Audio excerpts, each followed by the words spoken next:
Hello, my name is Kristen Adams, and I'm a Staff Development Facilitator at the Southern Lehigh Intermediate Unit.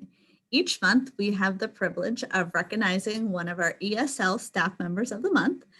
And today, I'm joined by our Educator of the Month for the month of March. Hi, I'm Charise Trilling, and I work in Southern Lehigh School District. And I've been here in Southern Lehigh for 10 years now. Can't believe it, maybe 11. and it's a very low incidence ESL group, but it's very unique for many reasons. So I enjoy it a lot. That's great. Have you spent all your time teaching in the Southern Lehigh School District, or tell us a little bit about your teaching experience? Prior to that, I probably have about 15 years in ESL total. I worked in a couple other districts that were much larger population. And before that, I worked as an elementary teacher. I taught 3rd, 4th grade for a few years, and then, had some children and stayed home with them and did the mom thing. And now I've come back to it with ESL full time, and I absolutely love it. Well, I know you're doing a lot of great work, and you're a very active part of our ESL community. So I appreciate all that you bring to our networking group as well. Thank you. What is your favorite thing about working for the Southern Lehigh School District? As I mentioned, Southern Lehigh, we have a low incidence. So I actually get to teach K to 12. And for me, that's really nice. I get to work with kids from kindergarten through 3rd grade, all 4 years. And then again, later in secondary level, when I see them later, or maybe a sibling, I'll have a sibling and they will be exited, but I'll still get to see them at the high school level or just say hi or touch base. And it's so nice. Sometimes it's comforting for them, too. Like I'll be like, hey, how's it going? They're like, what are you doing here? Because they're not used to seeing me in that setting. So it's nice to see the kids all the way through their development, in all their years, even after they've exited. It's nice to still keep in touch. Yeah, that is so great that even after they exit the ESL program, that you're still a familiar face within the school and around the school. And I bet a lot of them have siblings that are, I had her as my teacher as well. Sometimes, yeah, and it helps me keep in touch too. I'll have a connection then with the whole family. Sometimes I'll have 5 families with different cousins. So then I know everybody. So that's good. So I don't like that. But then it helps me form better connections and deeper connections with those families overall. Yeah, that's so great. And building relationships with students is definitely critical, especially when we go virtual. Then you have those missing pieces and a way to connect.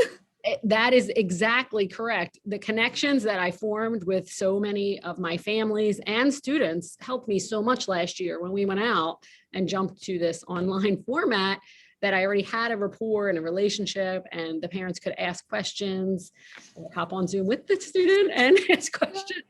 And I still have kids that have exited. The families will still reach out. Well, we just had a question, or we got a letter. We don't understand, and or even have asked me to come to a meeting, and I'm happy to be there just to, be a familiar face really for them. And I have definitely seen you advocate for all of your students. So what a blessing it is to have you at Southern Lehigh. So what inspired you to become a teacher? God, that's a good question. I know everyone has some story. Really, I think it was just my real love of reading. I loved reading and I loved helping people. And I feel like education is something that you can't take away. So once you've learned to read and write and have some knowledge, no one can take that from you. And it's a wonderful thing to be able to teach somebody a love of learning, so that they can continue that through their whole life. It's definitely a gift we can pass on, and it's just so critical that we have educators like you working with our students. So I know there's been a lot of changes this year, and a lot of them revolve around technology. So tell me a little bit about how technology is impacting teaching and your role specifically. Definitely. This year, I like technology, so that was a bonus for me.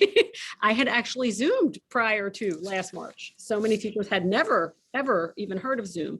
I did have to quickly learn some other learning management software that I was not familiar with, but I was open to it. And keeping an open mind helped for the technology. And we're a one-to-one district, which is somewhat helpful for the students. But for me, the technology, it was a little bit of a leap then to help on the other side. If long ago and far away, I did software support for a little while. So when we're on Zoom, I could say, okay, click here and walk people through the steps. So the technology was a layer. And sometimes for ESL students, when we have them come, newcomers or from another, country where maybe they have interrupted formal schooling, they have zero technology. So technology can be a barrier for some students and a real whole nother language layer. But this year, it's been a much more focus, make sure everyone knows actually how to use their technology, what we're talking about when we refer to certain programs, or just sitting and doing it with them.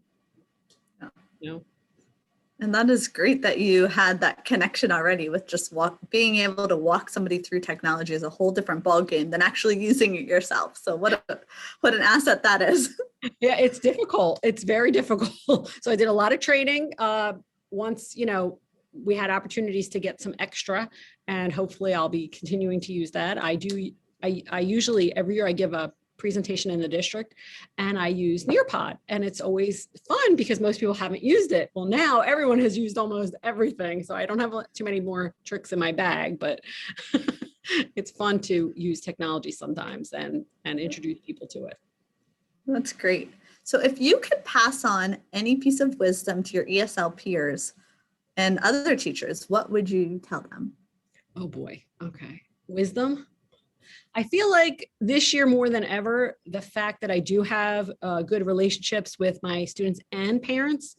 Normally I'm their first point of contact when they join, when they register for school. I'm contacting them for screening or for different questions, and building that comfort level and that rapport helped so much throughout, so that when I do say, hey, I have to talk to you about something, they really do respond.